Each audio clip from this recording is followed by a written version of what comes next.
ማህበረሰቡ የትምህርት ስርዓቱና የዘመናችን ሚዲያ ገና ከልጅነት ጀምሮ በአእምሮ ውስጥ የዘሩትና እንድታምነው የተገደድክባቸው ሁለት ትላልቅ ውሸቶች አሉ።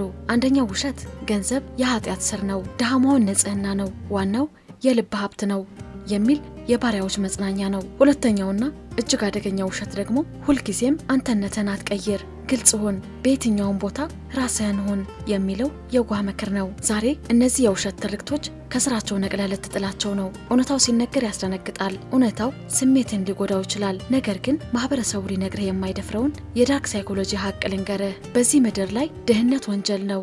አዎ በትክክል ሰምተኛል። ድህነት በራስህና በትውልድ ላይ የምትፈጽመው እጅግ የከፋ ወንጀል ነው። ከዚህ ወንጀል ለማምለጥ ደግሞ ያንተ የዋህነትና ግልጽነት አያድንህም። ይልቁንም የዓለማችን አሸናፊዎች የሚጠቀሙበትን ስትራቴጂካዊ አስመሳይነት በሚገባ መላመድ አለብህ። እንኳን ወደ ዛሬ ቻናላችን በደህና መጣችሁ። ዛሬ አጭር የሞቲቬሽን ወሬ ልነግራችሁ አልመጣሁም። ይህ ጥልቅ የህይወት ፍልስፍና፣ የኃይልና የማኪያቬሊያን ስትራቴጂ ትንታኔ ነው። ተራው ሰው ከባለጸጋው፣ ተሸናፊውን ከአሸናፊውን የሚለየው ድህነትን እንደ ጠላት የማየት ስነ ልቦናና በህይወት ቼዝ ጨዋታ ውስጥ የጭንብል ጥበብን እንዴት እንደምትጠቀምበት በጥልቅ እናጋልጣለን። አእምሮህን ክፈት፣ ስሜትህን አጥፋ፣ አንተ የነገስታትን ሚስጥር ተጋራ። አንደኛ፣ ድህነት ወንጀል ነው ስንል በህግ የሚያስቀጣ ወንጀል ማለታችን አይደለም። ድህነት ወንጀል ነው ስንል በራስህ ክብር፣ በነፃነትህ እናም በአንተ ላይ ጥገኛ በሆኑ የቤተሰብ አባላት ላይ የምትፈጽመው የሰብአዊ መብት ጥሰት ማለታችን ነው። ሲስተሙ አንተ ድሃ እንድትሆን ይፈልጋል። ለምን? ምክንያቱም ድሃ ሰው በቀላሉ ይገዛል። ድሃ ሰው ምርጫ የለውም። ማህበረሰቡ ድህነት ክብር ነው፣ ዋናው ጤና ነው እያለ ሲያስተምርህ አእምሮህ ውስጥ ገንዘብን የመጥላት ፕሮግራም እየጫነብህ መሆኑን አላወቅክም። እውነታው እንነጋገር። ኪስህ ባዶ ሲሆንና የፋይናንስ አቅም ሲያጥርህ የማትወደውን ስራ፣ የማትወደውን ቦታ ከማትወዳቸው ሰዎች ጋር ለማሳለፍ ትገደዳለህ። አለቃ ሲሰድብህ አጎንብሰህ ትቀበላለህ። ለምን? ምክንያቱም በምላሹ የምትተዳደርበት ፍርፋሪ ይሰጥሃልና። የምትወዳት እናትህ ወይም ልጅህ ቢታመምብህ ምርጥ ሆስፒታል ወስደ ማሳከም አትችልም። በእጅህ ላይ አቅም ስለሌለ መሞታቸው ቁጭ ብለህ ከማየት ውጪ አማራጭ የለህም። ታዲያ ከዚህ የበለጠ ወንጀል፣ ከዚህ የበለጠ ኃጢአት በዓለም ላይ የታለ? ታላቁ አሜሪካዊ ጸሐፊ ጆርጅ በርናርድ ሾው ይህንን ሲያስረዳ በዓለም ላይ ካሉ ክፋቶች ሁሉ የከፋው ክፋት እና ከወንጀሎች ሁሉ ትልቁ ወንጀል ድህነት ነው ይላል። ድህነት የሰውን ልጅ ክብር ይገፋል። ድህነት የሰውን ልጅ አእምሮ ያጠባል።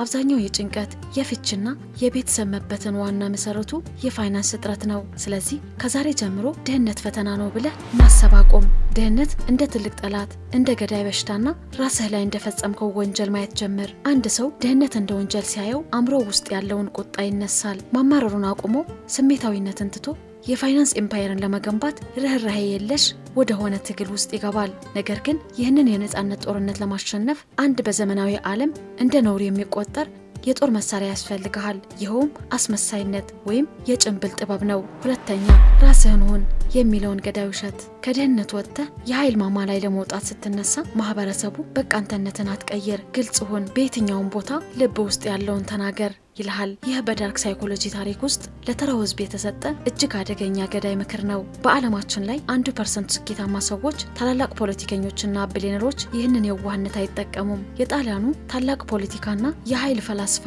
ኒኮሎ ማኪያቬሊ ዘ ፕሪንስ በተሰኘው ታዋቂ መጽሐፉ ላይ አንድ አእምሮን የሚሰብር ህግ አስቀምጧል።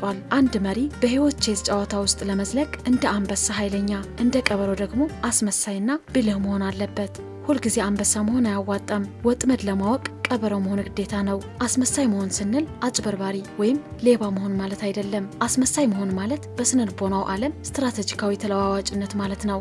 አንተ ሁልጊዜ ግልጽና ራስን የምትሆን ከሆነ ሰዎች በቀላሉ ያነቡሃል። ደስታህን፣ ሐዘንህን፣ ድክመትህንና ጥንካሬን ገድልህ ላይ ይነበባል። በዳርክ ሳይኮሎጂ ህግ በቀላሉ የሚነበብ ሰው በቀላሉ የሚበላ ምርኮ ነው። ጠላቶችህ የት ጋር እንደሚመቱ ያውቃሉ። ስለዚህ የገንዘብና የኃይል ማማ ላይ መውጣት ከፈለግ ይህንን የዋህነት ማንነትህ ገለህ ካሜሊዮን መሆንን መለማመድ አለብህ። ካሜሊዮን ያለበትን አካባቢ ቀለም የመምሰል ተፈጥሯዊ ጥበብ አለው።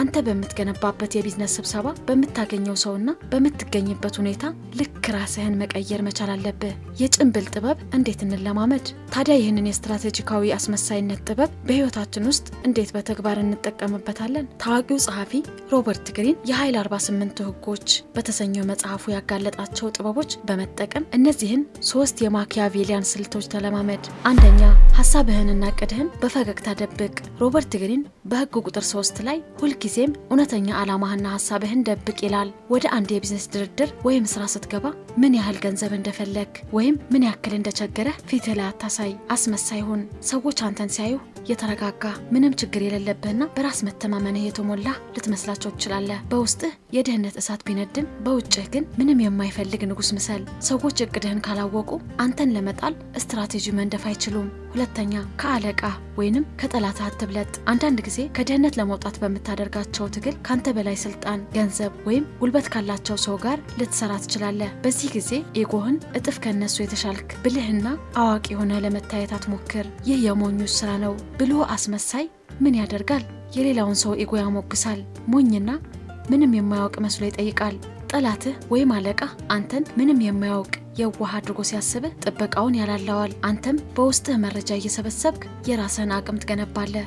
ሶስተኛ ስሜትህን ፍሪጅ ውስጥ አስገባው። አስመሳይ ማለት ስሜትን የመቆጣጠር ጥበብ ነው። ሰዎች ሲሰድቡ፣ ሲተቹ ወይም ሲያሾፉብህ ወዲያውኑ አትቆጣ። ቁጣህን የሚያሳይ ሰው የራሱን ሪሞት ኮንትሮል ለሌሎች አሳልፎ ሰጥቷል። ማኪያቬሊያኖች ውስጣቸው እየደማ እንኳን ፈገግ ማለት ይችላሉ። ምክንያቱም ጦርነቱ ማሸነፍ እንጂ የጊዜያዊ ስሜት ባሪያ መሆን አይፈልጉምና። ሲያስፈልግህ ሮረ ምሰል፣ ሲያስፈልግህ ቆራጥ ሁን። የሁኔታዎች ጌታ እንጂ የስሜት አገልጋይ አትሁን።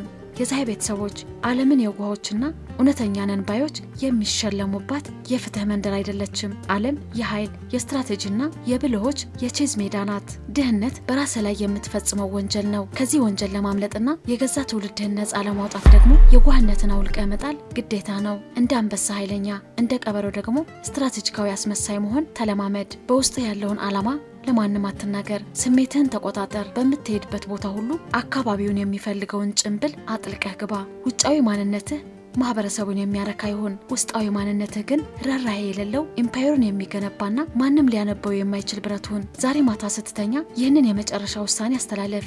የድህነት ወንጀለኛ ሆነ በማህበረሰቡ እየተረገጥክ ትኖራለህ ወይስ የኃይል ጥበብ ተጠቅመህ የራስህን ታሪክ ትጽፋለህ? ምርጫው ያንተና ያንተ ብቻ ነው። ይህ ጥልቅ የዳርክ ሳይኮሎጂና የስትራቴጂ ትንታኔ አእምሯችሁን ካነቃው እናም የህይወት ዘመን የአስተሳሰብ ለውጥ ከፈጠረላችሁ ቪዲዮን ላይክ በማድረግ አጋርነታችሁን አሳዩን። የድህነት አስተሳሰብ አንቆ ለያዛቸውና በየዋህነት ለሚጠፉ ወዳጆቻችሁ ይህንን ቪዲዮ አሁኑኑ ሼር በማድረግ የነጻነት ቁልፍ ስጧቸው። በቀጣይ ማንም ሊነግራችሁ በማይደፍረውን አዲስ የማኪያቬሊያኖች የኃይል እና የስኬት ሚስጥር ይዘንላችሁ እስከምንመጣ ድረስ የዛይ ቻናላችንን አሁኑን ሰብስክራይብ በማድረግ የደወል ምልክቷን ይጫኑ። አቅምህን ገንባ። የጭንብል ጥበብን ተለማመድ። ነጻነትህን አውጅ። አብረን እንደግ።